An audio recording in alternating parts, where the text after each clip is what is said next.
think there is two important elements. The first one is you need to be technology enabled. And that is very important. Without understanding how can you use technology to make yourself efficient, to create transparency with your client. By creating that transparency using technology, they will appreciate what you do. And there is nothing called perfect design, perfect building, and perfect user of the building. No. There is variable. But when you operate a building, there is many dynamics that you cannot see. People, training people, engaging people. I always say, don't start with the environmental sustainability. Always start with the social sustainability, communicating to the people, making them part of the solution and making them being responsible, because people think sustainability is not my job. But no, sustainability, like safety, it's everybody's responsibility. And this is how you communicate to these people to make them engaged in your initiatives.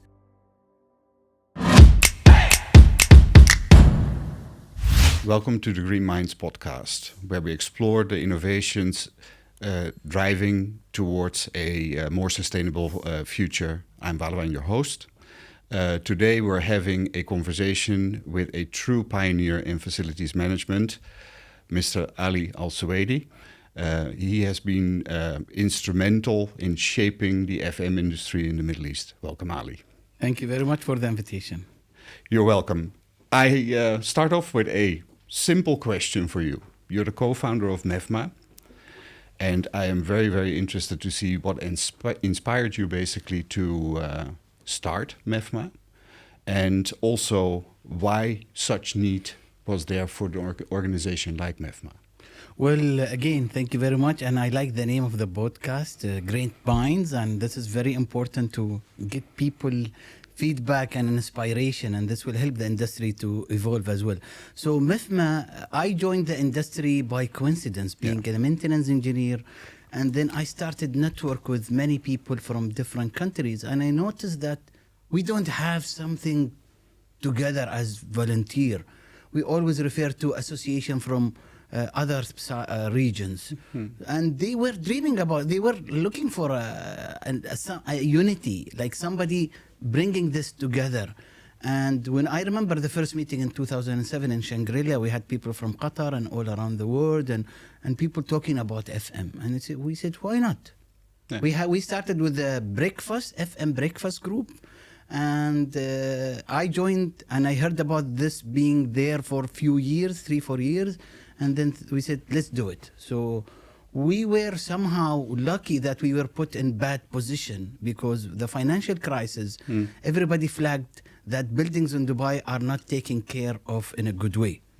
And it wasn't actually facility management issue alone. It was a system issue, a process issue, where the developer will build, they will hand over very fast. There is no planning of getting this building ready for operation. Just move in, you don't worry about the requirement of the people, the quality of life. Think about it once people move in and go on and solve it. So this created pain for everybody, not just for end user and investor, even for facility management operator, and even for the developer. But everybody tried to blame FM.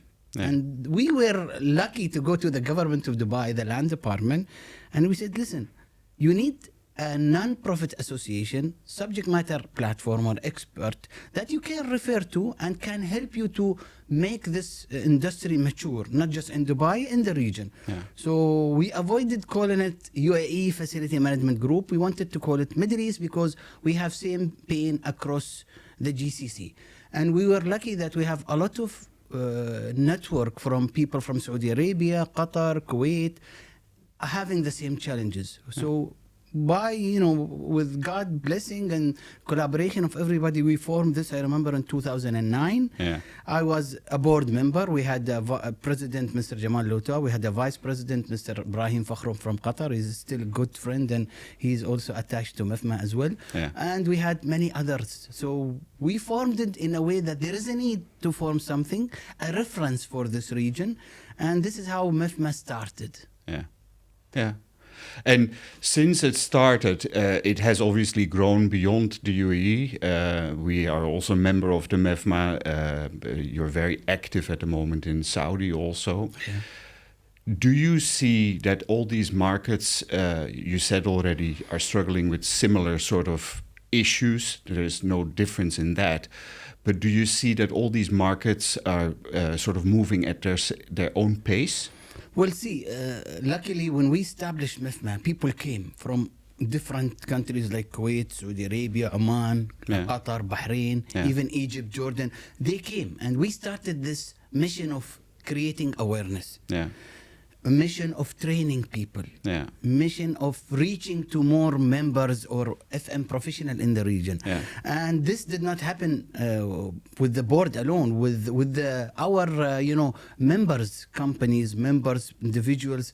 They were very active and very proactive with us. And we started doing our webinars, road shows, networking, focus groups.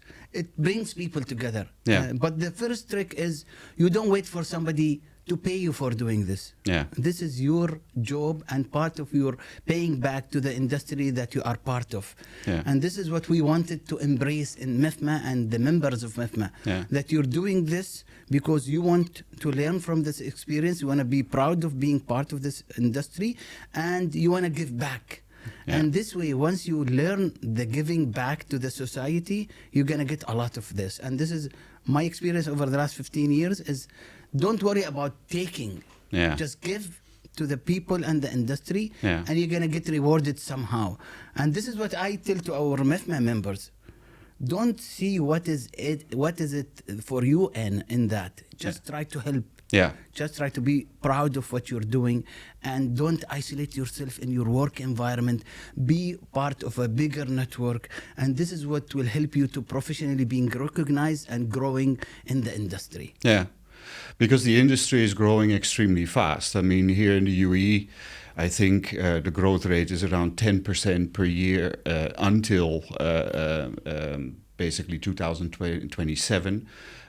I'm sure that in countries like Saudi, it is a similar pace. How do you feel that FM companies in the region can keep up with that pace? Because it's very difficult. I think there is two important elements. The first one is you need to be technology enabled. And that is very important. Without understanding how can you use technology to make yourself efficient, to create transparency with your client. And that is always a key success factor. How can I become transparent with my client? How can I see them, what I am doing for them? Because client, if you make him sit in the passenger seat and you don't tell him anything, he's gonna always criticize your performance without having the right data. By creating that transparency using technology, they will appreciate what you do. And there is nothing called perfect design, perfect building, and perfect user of the building. There is variable. It's not like building a tower. It's very straightforward. You have a lot of fixed parameters. You can build the tower in 2 years. You can have quality assurance. But when you operate a building, there is many dynamics that you cannot see. How the design, does the design fit with the user? What did we do with the history of the building? So I think technology, but understanding your need. It's not just having technology, promoting technology, embracing technology, and making it digitally enabled organization where every single person in the organization use technology to understand and help him to do better performance at work with the client. Making sure that we are actually the doctors of these buildings, and we need to be a real doctor. We need to be proactive in understanding the future behavior of the building, not just existing behavior, and how can we help the client to have the right financial budget, have the right risk management factor, make sure that end users are not impacted negatively. So I think technology is number one. Of course, people, training people, engaging people. You have to engage your staff, you have to engage your end users, you have to engage your client in what you do, so they can appreciate and support you to do better every day. So as a doctor, you prescribe basically medicines. And the technology is giving you basically the clues.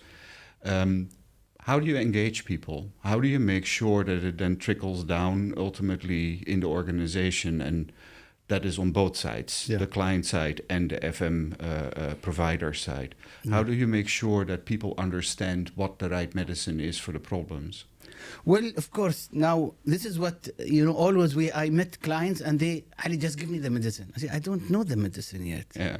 I need time. Yeah. I need to sit with you. I need to sit with your, I need to see the building at least for 6 months, how you operate the building. Can I have the history of the building? Without a history, you cannot treat a patient. So always the first question doctor will tell you, I cannot give you medicine unless I understand what did you eat. If you have, for example, food poisoning, it's the same here. I need to understand the history of this building. Yeah. So it's not a one solution, one answer for everybody. And I say, you need to have a strategy. And part of the strategy is to collect information about the building, create the right process about the building, use technology to collect data, and then set up priorities. Within 2 to 3 years, you're going to have the right medicine. Yeah. But it's not like, here you go, give me a template, I'm going to use it. It's SLA KPI. Everybody talks about SLA KPI, but it's not so easy to identify these impactful SLAs and KPI that can help you to have the objective of your building and your facilities. What are the main objectives that you want to get out of this facility? Yeah.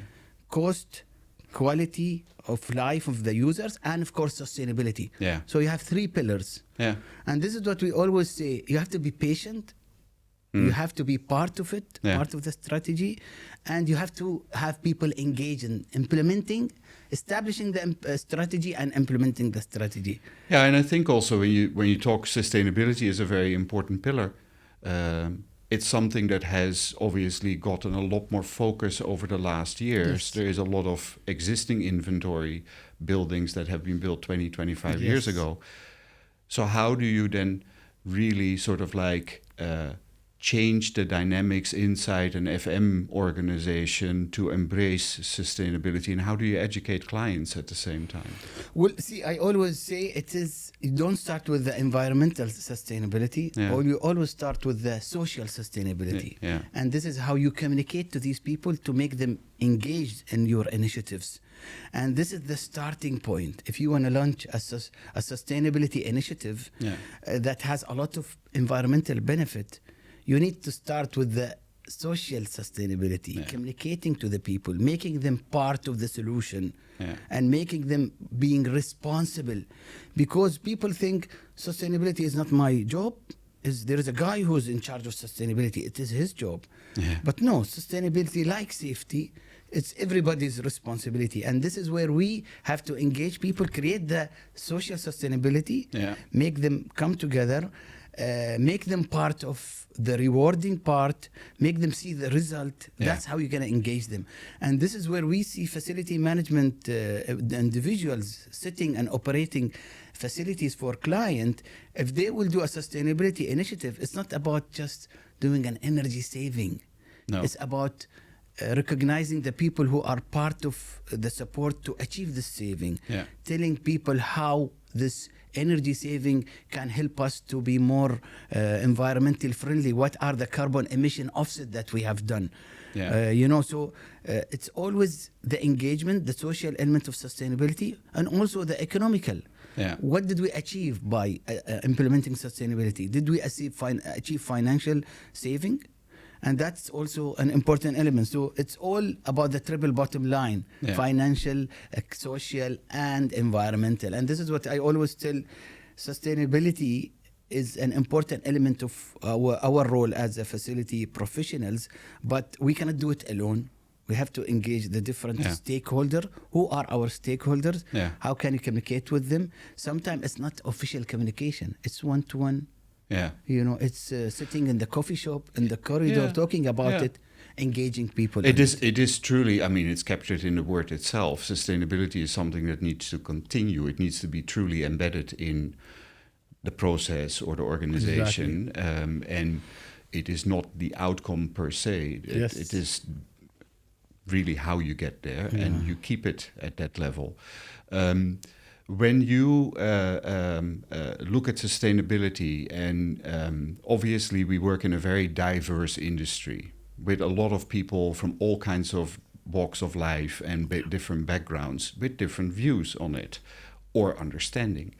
How do you think FM companies with vast amounts of employees doing lots of work in different projects, how do you think that you can create a uniform approach as a company?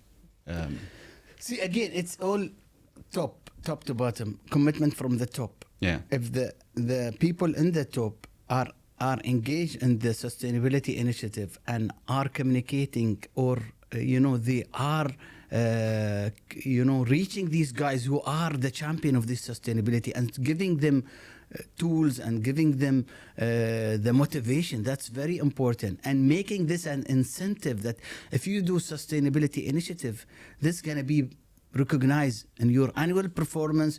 We're going to recognize you because this is an important pillar of what we do. Yeah. Making customers happy is very important for us because we're going to get paid, but also achieving sustainability is an important goal. So I think top management have to be more engaged. Yeah. They have to talk about this initiative, even if it's a small initiative. They have to recognize everybody, not just the manager, to the technician. Yeah.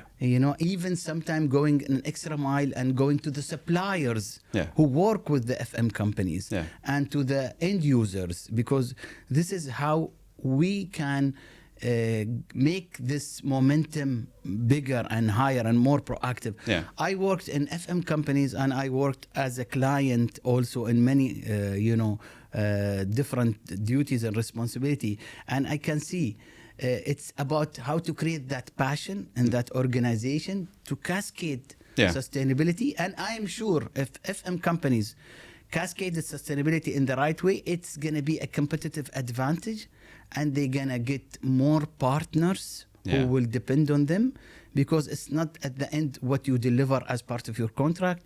How can you help the customer to showcase their sustainability agenda and sustainability commitment?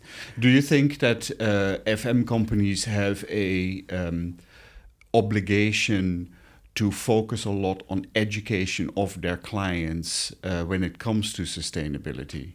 Yes. And how do they best do that?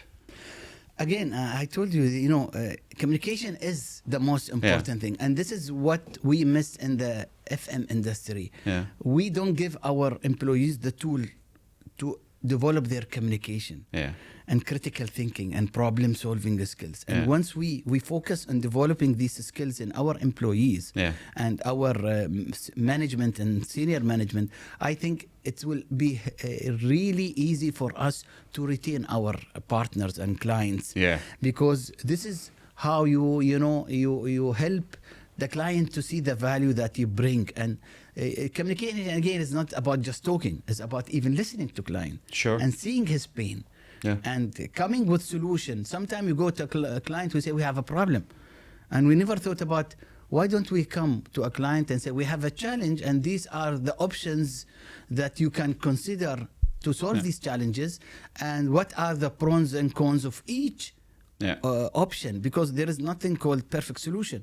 And this is where client and end user will help you to implement these solutions and help him to achieve a more efficient and sustainable approach toward operating their building. I think the buzzword, and this is what people don't understand, to be sustainable and running a building, you have to understand the operating parameters.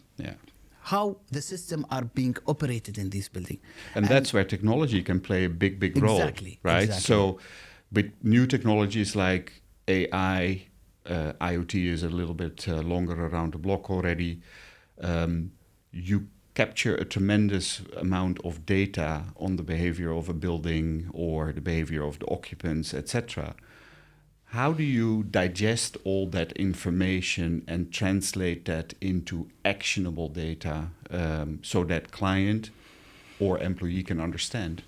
Well, I think that brings me to my book, because when I wrote my book, I wanted to answer this question. And I said, everybody wants this data to be translated into actionable item that will help us to be efficient and sustainable. And again, there is no one solution for everybody. There is a lot of owners who wants, just give me that checklist. I said, I cannot create that checklist. Depend on which industry you are. What is the profile of your, users? What are the parameters of your systems? When did you build this building? How did you commission the building? Yeah. And we always say design right, build right, maintain right. But what is the reference of designing right? Sometimes designers don't have enough information about customer profile. Sometimes when you build a building, you change the use of the building. So this is why design right, build right, maintain right is a very important fundamental in my book. And I said, if you want to have the impact, you want to create the right dashboard using technology, you have to understand the variables and you have to work on identifying the gaps. Yeah. And of course, there is a dynamic parameters that you have to go to the site and see how the building is being operated, who are the people in the building, what is the peak of the building, when is the building used maximum, what time in the day. So all these parameters will help you to create the right dashboard. Technology alone cannot solve this. Yeah. You need to have subject matter experts, doctors, FM doctors in the building, work with the different partners being the various system expert like air conditioning and lighting and firefighting. And then you bring an equation that also can be revisited. And this is where technology will come. They will give me the change of parameters after that. So I think everybody is now working on creating this kind of AI that can talk to engineer and tell the engineer what's wrong with the building. Yeah. But nobody is now at 100% level of creating that kind of a platform because the parameters in the building are different and they are dynamic and variable. So this is where this is why I started this book and I wrote about using technology in my last 3 chapters, but it's always, you need to do a lot of R&D, you need to create a lot of data, and you need to enable technology to see what happens in the building. And of course, with the FM professionals' input, maybe you can create that kind of model that helps you to drive the building, like how now today, the amazing product that we have, there is a lot of help in driving. I use a Volvo or use Tesla. It helps you to be safe while driving the building. It tells you what's wrong. It keeps you in your lane. It sometimes tells you there's a problem in the tire. We never had this earlier, in the car, but now we do. So this is what I think a lot of technology companies in the asset management domain are trying to create. Earlier we had building management system. Today it's obsolete because I don't want a system to tell me this is lighting, this is air conditioning, these are the parameters, this is the alarm. I want more proactive system to tell me, will we expect a problem in your air conditioning because the pressure is dropped. You go and clean the filter. This is what we want. It's called fault detection rules. This fault detection rule cannot be created by the technology. It has to be created by expert. So we need people, we need technology expert people, facility management professional. We need the engineers all to sit together and create these fault detection rules that can be taught to the machine learning and where AI and machine learning can start collecting data and based on this fault detection rule can guide the FM guy on the site. So I'm sorry, I'm making it too long for you. No, it is. I think it is an extremely valid point. And referring to your book also, because you're writing mainly about mega projects. And you were the first head of operations at the Burj Khalifa. Yes. Which triggered me because when you look at that building, it's of course iconic, but that must be an extremely hard facility to manage. Complicated in all the aspects you touched upon. So I was wondering also, so how do you go about that? You have some of your fundamentals, but how do you translate that in operations? It was an amazing role, and I really, I was with a God blessing, and I got that opportunity to start 6 months before the tower is open, Yeah. and then work with the different stakeholders to put a strategy. And the strategy was not, for example, 100% mature Yeah. until we operate the building for 1 year to 2 years, where we tweak that, So in my book, I talked about mega projects, and they are an important component of a city. If we have 10 mega projects, and if they are built in a good way, Yeah. that makes our city smart and sustainable. So this is why people say, why, Ali, you're talking about mega project? Just talk about FM. I said, no. Mega projects are an important component of our cities. Yeah. And if we tackle FM in this mega project, if we start thinking about FM from early design and embrace FM into the construction and handover Yeah. using technology, I think this mega project will be a flagship for cities, and they will be an important component within strategizing the smart city concept in any of the cities in this region. And this is why I wrote about this book. Now, talking about mega project, they have a lot of complexity. Yeah. And if you go skyscraper, also it has a lot of risk domains. Yeah. So it's always about getting the right people competent to operate with you. You cannot do it alone. Yeah. Getting buy-in from the leadership, that's also important. Yeah. And also leveraging in technology. Yeah. And I always say something like Burj Khalifa is like a human. It's like a living organism. It breathes. There is a breathing part. There is you have to treat it like a human being, Yeah. or something that is living. And you need to see these parameters. And this is where, how can I get enough information about pre-alarms or parameters that will help me to avoid, for example, failures? Yeah. And this is very important, parameters for us, how to be proactive in our maintenance and really apply predictive maintenance to our regime. Yeah. But of course, it requires a lot of,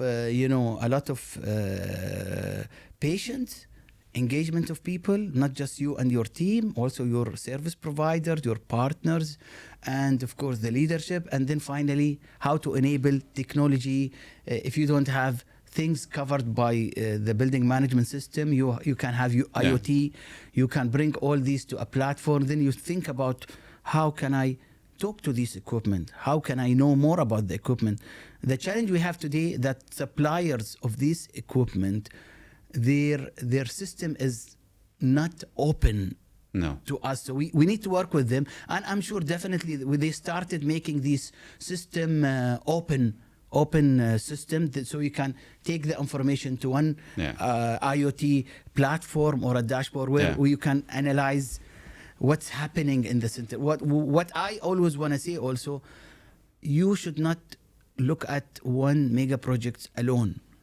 No. You should be enabled to compare buildings. For example, if you have a data of 100 schools and 1,000 schools, then you can create a reference. Yeah. You can help future schools to be built in a better way. Yeah. And you can predict what's going on in the school once you have data about hundreds and thousands of schools. And this is where I say in my last chapter in the book, this is the starting of a smart city concept. Yeah. If you want to apply smart city in any of the cities, you have to start looking at mega project, making them digitally enabled. Is that Take done a lot? information. Is that done a lot, sharing of information? So No. take, for example, here in Dubai you have Burj Khalifa, of course. You have a very large airport. There are big structures. Are the learnings from all those facilities transported to new developments, or? Unfortunately, not today. But I know that the architect and design team, they understood the role of FM, and they are engaging FM practitioner in what they do, and that is very important. Having FM subject matter expert or having relevant operational experience from similar design project. Like if you're going to design a school or museum, get an FM guy who runs these facilities, and then collect information. Now, what I want to say, FM cannot be only applied to building. FM can be applied to city. Yes. So we have a city manager who try to collect information from the different development. I try to make a relative. No, today data is oil. Yes. It's the new oil. Yes. And this is where we feel if a client have hundreds of schools, 1,000 schools, he can start developing that benchmark. He can bring data from these schools. If he does it manually, he will not succeed.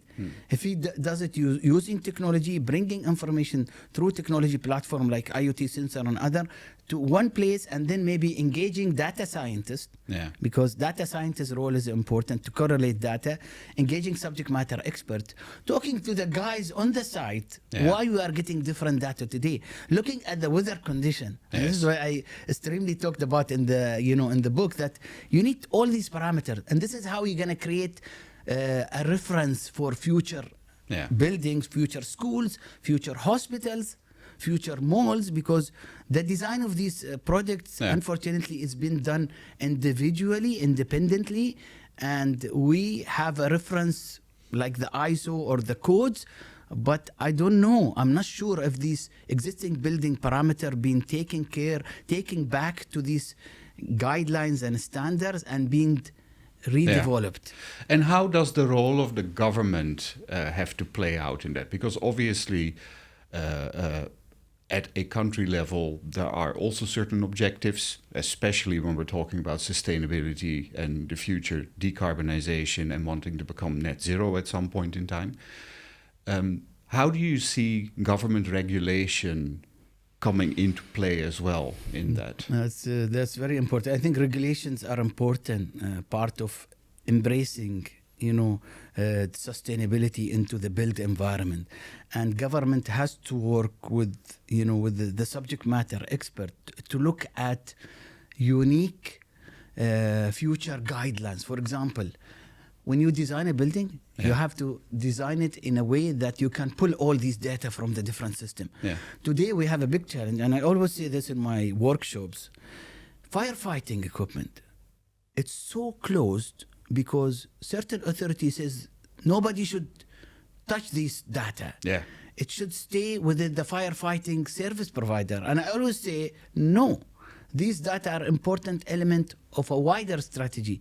So I need to pull these data from the fire pump and the fire alarm and, and take it in my database, my data warehouse. And it helps me to be proactive in managing many things. So this is where I think legislation, when they focus on how to make these systems accessible using technology, taking all these data, because the future is using technology to operate these buildings. So we need to make it digitally enabled, and we need to make it, we're able to collect data from the various systems, not just fire alarm and firefighting, but many other systems like access control, even the camera. Imagine the camera can help you a lot to operate the building. And it says, no, it has to be with the security team. No. Camera can tell you more about even safety. For example, if an area having a fire or a fire alarm, by the camera, you can know who's there, who's trapped in that location. So there is many dynamics. This is why legislation has to be helping us to enable technology in the various systems, so we can bring information, and once we bring information into a central location, we can always analyze the operating parameter of this built environment, look at the user profile and user pain point, and create that sustainable operating strategy for this development and for the city.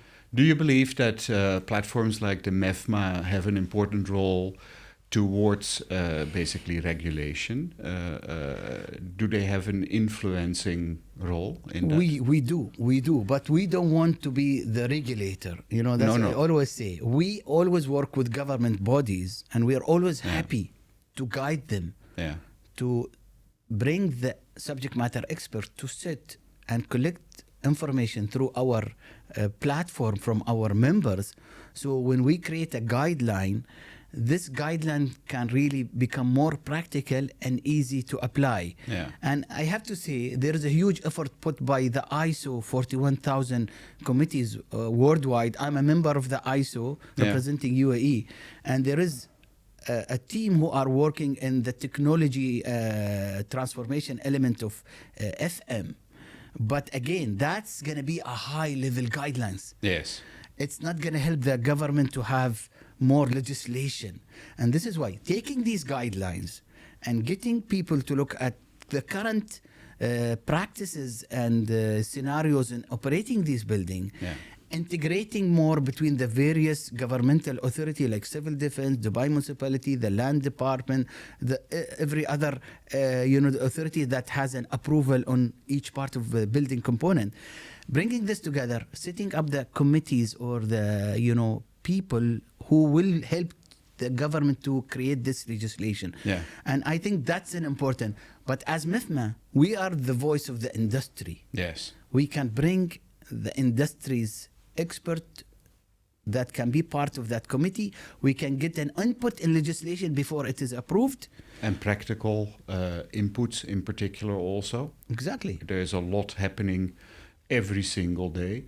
And operating here now for a few years in the region also. I mean, it's not an easy region to practice FM. I mean, the conditions are harsh in terms of temperatures, the way buildings are built.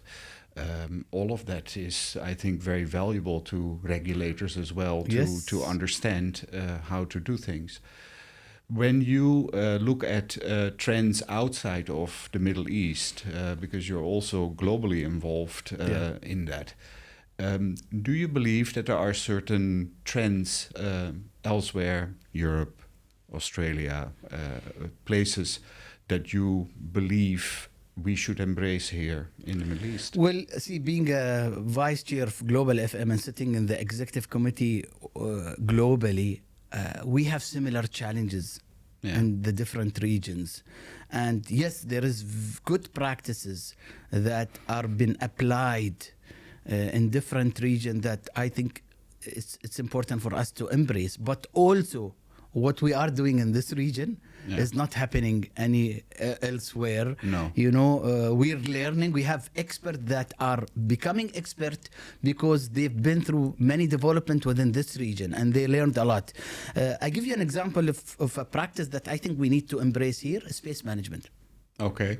We're losing a lot of money because we are not really practically applying space management to the optimum level. I'm talking about universities, schools, office. We don't have a space management. And what do you mean in particular there? Are the spaces oversized or are they just not properly planned out, or both? Both. Sometimes oversized, sometimes they are not, designed in the right way, or they're not consulting somebody who can help them to use the space in the right way. Yeah. And you see that they're building more, but actually they have capacity. So you're building another building because you see, I don't have space.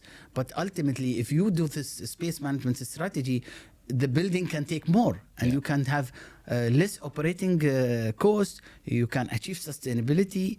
I'm not saying look at the design of the building and smartly design the building. By the way, this is a bachelor degree in Europe. I mean, in US and Canada, we have people are studying 4-degree space management. So this is number one. I think this is very important for us is space management. The handover, I think we don't do it very well. And now I think a lot of clients are interested in doing handover in the right way. And I always say time. Handover requires time. If you understand that you're not going to take time for a proper handover, you're going to lose some life of your building. You're going to forecast more cost, up to 10 to 20% over the life cycle of your building. Giving birth is important. And this is what handover is about. Making sure that all the design parameter are given to the right operator who will operate this building within these parameters. So energy waste is not there. We talk about energy saving. It's actually reducing energy waste. Yes, correct. It's like recycling. You don't need to recycle. You have to reduce, right? You have to reduce your use. Don't use more and then recycle. Recycle is the last reserve in our sustainability. It's not the first to think about. It's reduce. That is very important. If you don't, and then repurpose or, use less, optimize. Be more mindful about the scarcity of... Exactly, resources. So this is where I think this is good learning, but I think also there is a huge learning that are happening in this region. And this is where MEPA is working with with their partners and members to create case studies, share knowledge that we've gone through this region. And this is why I wanted to put this book together, because it's all about, I'm not actually done any research globally. It's all about my experience from this region. And this is where, and I put some case study about some mega projects in this region and how good they thought about, FM in the design and the operation stage. So based on that, what advice would you have for future leaders in the FM industry by large? That's very good. Even I tackled that in the book, and I think that's an important chapter for me. Passion. Yeah. Passion is important. If you are not passionate about what you are doing, you're not going to continue. You're going to have less energy. Yeah. So how to create the passion? And that is very important. Then passion with what? Passion with drive. Yeah. The passion will help you to drive, but drive, you need to get results. Yeah.